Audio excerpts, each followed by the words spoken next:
பாகிஸ்தானில் பருவமழை காலம் தொடங்கியதிலிருந்து இதுவரை மழை தொடர்பான விபத்துகளில் 258 பேர் உயிரிழந்துள்ளதாகவும் 616 பேர் காயமடைந்துள்ளதாகவும் அந்நாட்டு அரசு தெரிவித்துள்ளது. வியாழக்கிழமை அன்று மட்டும் பஞ்சாப் மாகாணத்தில் மேலும் 23 பேர் உயிரிழந்துள்ளனர்.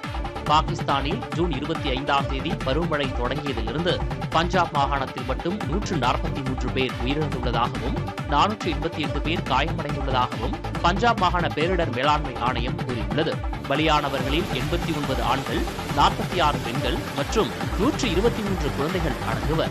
பஞ்சாபின் பல்வேறு பகுதிகளில் பெய்த கனமழையால் ஆறுகளில் நீர்மட்டம் உயர்ந்து வெள்ளப்பெருக்கு ஏற்பட்டுள்ளது. சிந்து, செனாப், ஜீலம் ஆறுகளில் நீர்வரத்து அதிகரித்ததால் நூற்றுக்கணக்கான கிராமங்களில் வீடுகளும் பயிர்களும் மூழ்கியுள்ளன.